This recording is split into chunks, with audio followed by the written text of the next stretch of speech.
Fala pessoal, queria compartilhar hoje com vocês sobre a graça de Deus, sobre a graça de Cristo. Talvez trazer uma luz para os nossos corações, para a nossa mente acerca desse assunto, porque durante muito tempo eu vi muitas coisas, muitos extremos dentro da igreja. Deus tem me mostrado esses extremos justamente para que a gente tente encontrar um equilíbrio, porque Jesus ele é o modelo perfeito. A palavra diz que ele é a expressão exata de Deus. Ou seja, se eu quero saber como Deus é, como Deus pensa, como Deus age, está aí a expressão exata de Deus, é Jesus Cristo. Existe uma briga muito grande nos nossos dias em relação a esses extremos. De um lado não pode fazer nada, de um lado existe uma preocupação que chega a ser religiosidade em relação a como se achegar a Deus, como se achegar à igreja, ao culto. Um foco muito grande na lei, fugindo da misericórdia, fugindo da forma com que Jesus interpretou as instruções, e aquilo afastando ainda mais o pecador. O pecador ele é como se nós fôssemos santos e criasse barreiras para o pecador achar que ele está longe do acesso, está longe do reino de Deus. Por essas imposições e por essas leis, por essas instruções, de uma forma sem interpretação verdadeira, que é o amor, que é como Cristo interpretou, o pecador ele está cada vez mais distante do Evangelho. Uma passagem que a gente conhece muito bem, que é da mulher que foi pega em adultério. Os caras pegaram ela com ódio para que ela fosse de fato morta, apedrejada. Mas de fato as instruções de Moisés, na Torá, diz que se forem pegos no adultério tem que realmente ser apedrejado. No caso não só a mulher, porque tem que estar ali a mulher e o homem, eles trouxeram somente a mulher. E uma das coisas que a gente dá graças a Deus por essa situação é que eles levaram para o sacerdócio certo. Naquela época tinha um outro sacerdócio, que era o sacerdócio de Anás e Caifás, que a gente sabe que já estava falido, já estava totalmente corrompido. O próprio João Batista, sendo filho de sacerdote, ele não segue no templo, ele não segue essa linha, mesmo sendo filho de Zacarias, com uma forma de denúncia e também do propósito pelo qual o templo ele estava fazendo o seu ministério, porque o seu pai Zacarias estava no momento certo, na hora certa, estava executando o seu serviço dentro do templo. Inclusive, quando o anjo visita, ele estava fazendo o seu serviço sacerdotal no seu turno, que era dividido em turnos, que tinham outros sacerdotes também, porque tinham muitos, na verdade, para uma quantidade de serviço, então eles se dividiam em turnos. E João Batista, ele não segue nessa mesma linha. A arca já não está mais no santuário, então ele vai para o deserto. Como um enviado de Deus, ele vai entender que ele vai achar a arca no deserto. E não é esse assunto que eu quero falar, mas ele vai para lá. E também é uma forma de denúncia ao sistema, porque os outros todo mundo estava no templo completamente enriquecidos, totalmente parados, a ponto de cidades que deveriam receber o Evangelho, como Naftali, como Zebulon, tribos, estavam em plenas trevas. E se eles estão em trevas, que a palavra fala, eles precisam ver a verdadeira luz. E eles só veem a verdadeira luz quando Jesus chega. Porque essa verdadeira luz é a palavra, o esclarecimento, que na verdade o sacerdócio deveria levar até essas terras, mas como eles estavam em Jerusalém, ricos e acomodados nos seus cargos, sentados nos seus cargos, eles não estavam fazendo aquilo que deveria ser feito. Então, como uma denúncia, João Batista ele vai também como uma denúncia, porque tinha um propósito, ele vai para o deserto e ele levanta uma nova ordem sacerdotal ali, porque ele mesmo sendo da ordem de Levi, ele passa o seu bastão, ele passa a sua missão para Cristo. Ele fala que até aqui sou eu, agora a partir de agora vocês sigam ele, porque importa agora que ele cresça e eu diminua. É alguém representando a ordem de Levi, a ordem sacerdotal de Levi, passando agora novamente para a ordem de Melquisedeque. Hebreus vai falar que Jesus é sumo sacerdote, segundo a ordem de Melquisedeque. Como Davi vai falar nos Salmos também, disse o Senhor ao meu Senhor, que ele foi nomeado, ele foi ordenado sumo sacerdote, segundo a ordem de Melquisedeque. E a palavra vai dizer que essa ordem sacerdotal de Melquisedeque, ela não tem uma linhagem de dias, início nem fim de dias. Não é uma ordem como a ordem de Levi. Como é a ordem de Levi? O sumo sacerdote Arão, que foi o primeiro sumo sacerdote ungido por Moisés, depois que ele morre, quem assume é o seu filho, e o filho do seu filho vai assumindo, e assim existe uma ordem, que é chamada a ordem de Arão, a ordem de Levi, que da tribo de Levi, família de Arão, é uma ordem sacerdotal, que é a ordem levítica, é uma ordem mesmo. Não importa se o filho dele vai nascer, seja um malfeitor, um filho seja alguém mau, mas se tiver ele para assumir, ele, por ele ser filho de sangue de Arão, ele assume o cargo. Só que essa ordem de Melquisedeque não é por ordem de filho, então por isso que não tem linhagem nessa ordem. Essa ordem ela é segundo o coração de Deus que escolhe quem deve ser e quem não deve ser, e por isso Jesus é nomeado e é chamado sumo sacerdote segundo a ordem de Melquisedeque. E ali João Batista está passando para ele essa missão e já comprovando e confirmando que o outro sacerdócio está falido, e agora a gente tem que seguir o que Jesus está falando. E eu dei essa volta toda para falar que, graças a Deus, os homens, por mais das piores intenções que ele tinha com aquela mulher, eles levaram para o sacerdócio certo, para ela ser julgada conforme o sacerdócio certo. Porque se eles levam ela para o sacerdócio de Levi, que estava no direito de Caifás, de Anás e Caifás, ela iria ser apedrejada e morta, mesmo sem tal homem que adulterou com ela, mesmo dentro dessas intenções erradas, ela iria ser morta, mas graças a Deus ela vai sendo levada a Cristo. E Cristo, ele não passa a mão na cabeça dela, só que ele dá como a gente já sabe, ele dá um julgamento muito justo, porque a lei ela é boa, as instruções de Moisés elas são perfeitas, mas ela precisa ser aplicada por quem é justo. Na verdade, no pensamento do sistema, como Jesus até fala, se você for pego em adultério com alguém, você é digno de morte, realmente está errado. Mas Jesus ele traz uma interpretação ainda mais profunda para isso, porque a lei ela precisa de alguém para interpretá-la. De várias vezes Jesus fala isso. Ele pergunta o que está escrito na lei de Moisés, como você está interpretando? Porque Jesus sabia que existiam várias interpretações, sem amor, sem entendimento, e Jesus estava dando que a interpretação dele era aquela que é em verdade, é aquela que é de fato a verdadeira. Quando cai na mão dele, Jesus entende que o adultério ele é sim um erro, uma questão abominável a Deus. Porém, para Jesus, o adultério ele começa na mente, porque o pecado, se o pecado é aquele que eu erro o alvo, a transgressão é eu mesmo sabendo que o alvo é aquele ali, eu miro no alvo errado.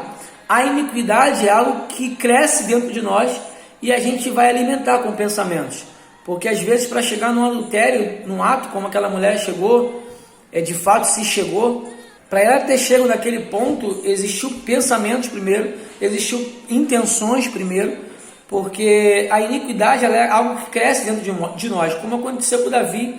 Davi não foi para a guerra, Davi foi olhar na sacada, e tudo isso nos indica que Davi já estava olhando aquela situação com uma possibilidade de errar, e não simplesmente errou por acaso. Ele teve iniquidade, e quando ele confessa o seu erro em Salmo 51, ele fala que ele teve pecado, que ele cometeu transgressão e pede a Deus para livrar ele da iniquidade. Ou seja, tudo isso Davi ele fez e para mostrar o quão longe ele estava de Deus. E Jesus, quando interpreta a lei, ele fala que o adultério começa na cobiça. Se você cobiça o bem do teu próximo, ou a mulher, ou o que seja, você é digno da penalidade da lei. Ou seja, Jesus coloca todo mundo no mesmo lugar, ou ele coloca a profundidade da interpretação que ele tem. Nós pregamos, nós instruímos, nós exortamos o erro, não passamos a mão nele. Porém, Deus conhece o nosso coração quando nós falamos do nosso irmão. E ele conhecia o coração de cada pessoa ali, que não eram pessoas que queriam ver de fato a justiça de Deus acontecer. Porque quando eu quero a justiça de Deus para o meu irmão, eu tenho que ter consciência que eu também quero ela para a minha vida também. Eles simplesmente queriam expor aquela mulher e fazer justiça nela, como é aquela questão que a gente sempre fala. Como não é com os outros, eu quero o juízo, quando é comigo, eu quero a graça. E Jesus coloca todo mundo no mesmo lugar. Eles já estavam errados porque eles não levaram a pessoa, o homem que estava com ela. Então isso já seria uma falsa testemunha. Então quem deveria ser apedrejado também seriam eles. Então Jesus ele salva todo mundo, mas ele deixa todo mundo no mesmo patamar. E é isso que eu queria falar. A graça, ela deixa todo mundo no mesmo patamar. E é por isso que eu disse, graças a Deus eles levaram a mulher na pessoa certa. E ela não foi apedrejada, não porque ela não fez ou que ela deixou de fazer, mas porque Deus estava dando uma lição ali para todo mundo, que existe um lugar certo entre o extremo da lei e o extremo do outro lado, que a gente vai falar daqui a pouco. As pessoas reconhecem seu erro soltando as pedras. e depois ele chega para a mulher e pergunta onde estão os acusadores. Ela diz que eles já foram embora, e Jesus vai lá e fala para ela que nem ele está acusando ela, ele não está ali naquele momento como um juiz, e ele fala para ela: vai e não peques mais. Ele dá uma lição para ela, ele não passa a mão na cabeça dela, porém é esse extremo que afasta o pecador do único salvador, da única solução. Ele é um extremo muito perigoso, e Jesus ele combatia muito isso, porque esse extremo faz as pessoas nem querer se assentar com pessoas para conversar, não querer insistir por se achar mais santo do que as outras, e por isso está tão banalizado o nome de Deus. As pessoas estão pegando ódio, não porque estão simplesmente querendo pecar, mas porque estão mentindo a respeito de Deus, não estão passando a imagem dele. Os fariseus faziam isso, e de verdade nenhum de nós temos vontade de participar da reunião dos fariseus, na reunião daqueles escribas e os fariseus, porque eles eram muito hipócritas, e é isso que as pessoas veem do evangelho hoje pregado.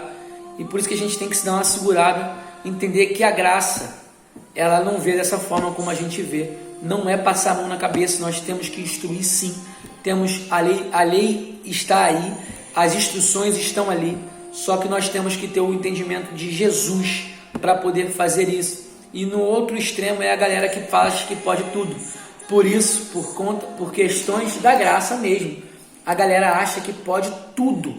Mas estamos no tempo da graça, como se isso fosse um motivo para eu pecar, e eu posso fazer, eu posso acontecer, já não há mais temor, já não há mais arrependimento nenhum. A pessoa se acostumou com aquele erro, a pessoa ela não tem temor de falar de Deus e continuar fazendo o que não deve. E esse outro extremo faz com que as pessoas percam o respeito, fale com Deus de qualquer maneira, como se, porque Deus é meu amiguinho, eu tenho intimidade com Ele, como se não tivesse um caminho para chegar até Ele, como se não tivesse um temor. Nem homens que foram chamados de amigos de Deus, como Moisés, como Abraão, como João Batista, que foi alguém tão perto, não tiveram essa falta de respeito para falar com Deus ou para agir. Mas as pessoas acham que por causa da graça, né? Porque é uma interpretação errada também, é um outro extremo que está errado. Eles acham que pode chegar de qualquer maneira e fazer de qualquer maneira, mas não é assim, não existe um caminho. Só conseguimos chegar até o Santo dos Santos através de um sumo sacerdote, através de submissão, e na verdade esse extremo acaba com tudo isso. Existe sim a santificação, existe sim o motivo de orar, de eu vigiar, de eu jejuar, como eu falei, homens, e principalmente como Jesus, que é a expressão exata de Deus, e também um modelo perfeito de como a gente deve ser como servo, como filho. Ele de nenhuma maneira, mesmo sendo filho, em nenhum modo, em nenhum momento ele agiu como mostrando essa liberdade toda para falar com Deus.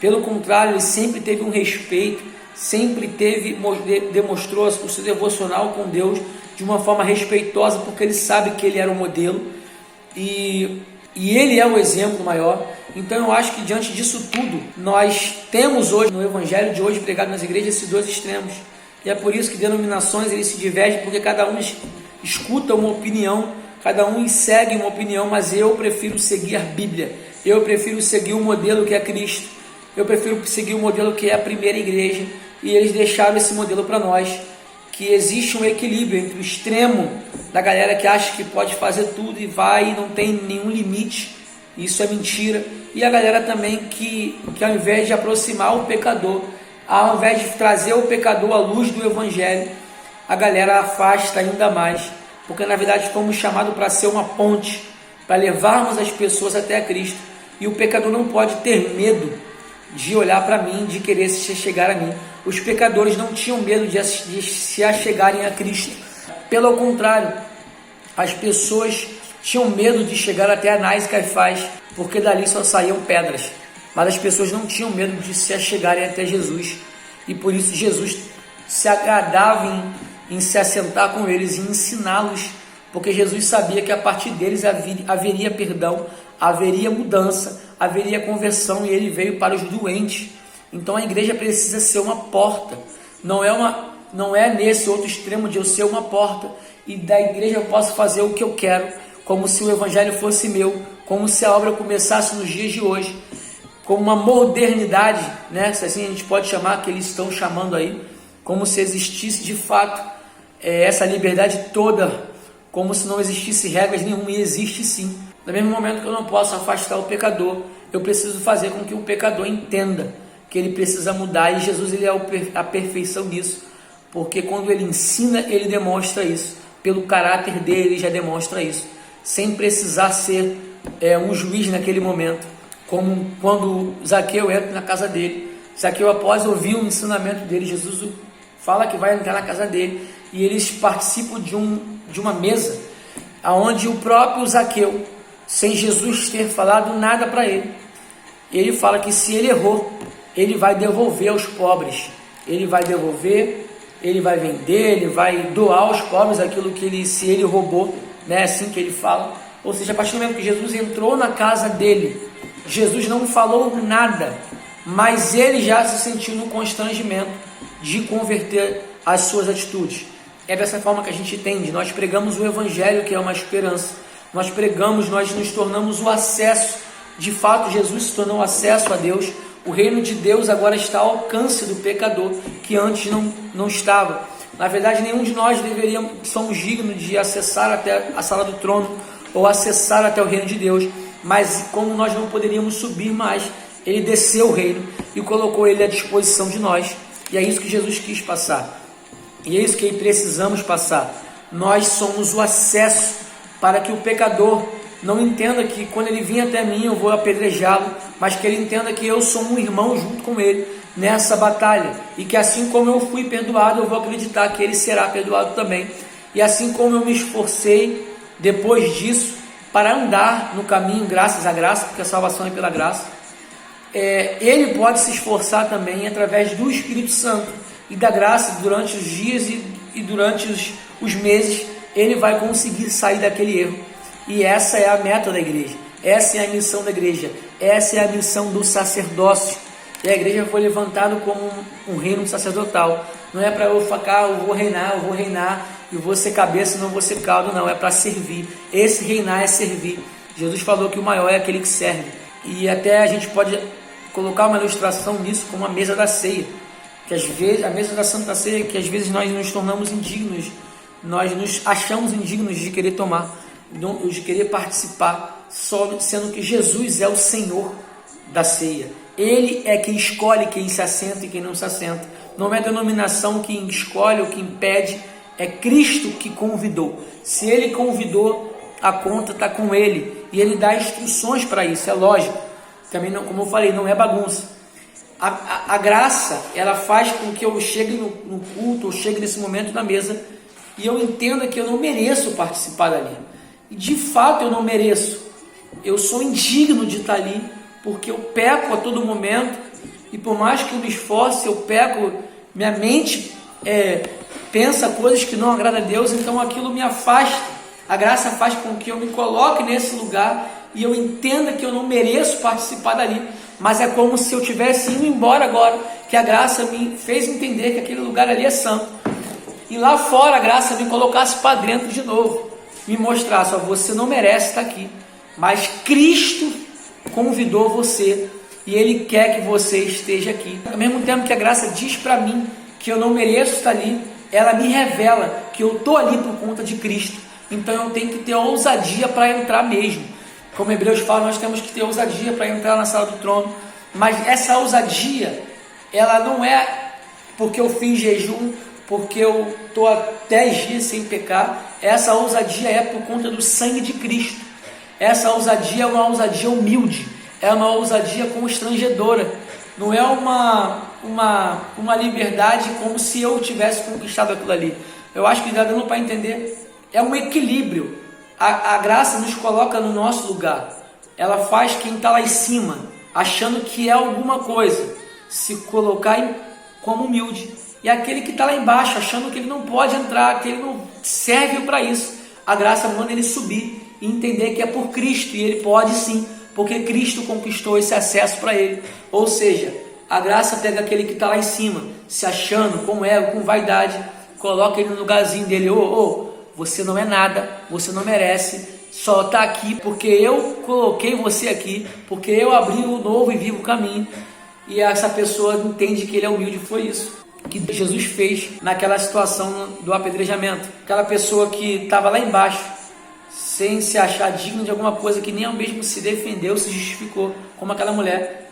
Jesus colocou ela no patamar da graça. E aqueles caras que se achavam lá em cima, como dignos de julgar aquela mulher, Deus colocou eles no mesmo patamar da mulher. E todo mundo entendeu a graça. Porque não tem o cara que está lá em cima, ele tem que descer. E o cara que está lá embaixo achando que ele não merece, que ele não pode, por isso ele não ora, por isso ele não faz, por isso ele não se achega.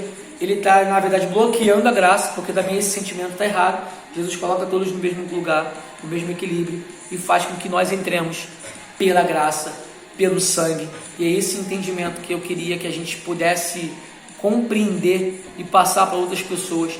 Porque de fato no Evangelho hoje, onde tem muitas coisas sendo pregadas, nós precisamos encontrar o equilíbrio que Jesus encontrou.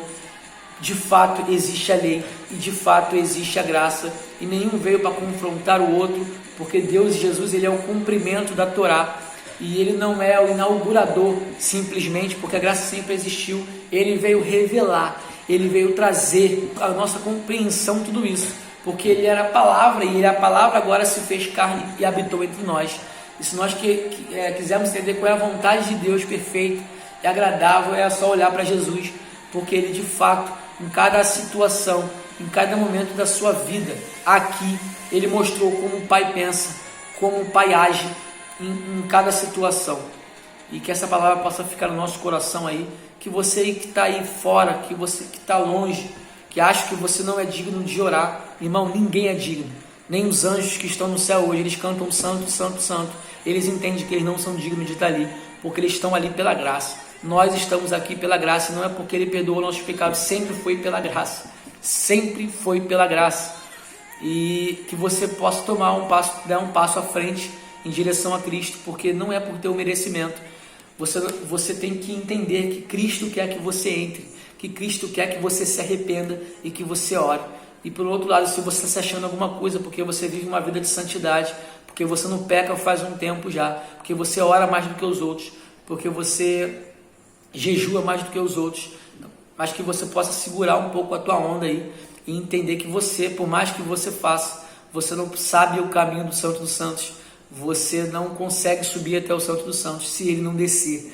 Na verdade, nós só acessamos o Santo dos Santos porque ele desceu através da graça de Cristo, e que você possa entender isso, e que você possa ser humilde. Antes de qualquer coisa, antes de eu resistir o diabo, eu preciso me sujeitar a ele e entender que eu não sou nada, e o que eu faço, o esforço que eu tenho em jejuar e me santificar, isso é o resultado da graça que já me alcançou. Eu perdoo porque eu fui perdoado, eu amo porque eu fui amado, eu jejuo porque alguém jejuou por mim, alguém se separou por mim, alguém se doou por mim, e o que eu faço é por gratidão, e é porque eu preciso disso também, para estar firme e estar disponível na obra de Deus. Amém? Fique com essa palavra aí, que Deus abençoe vocês.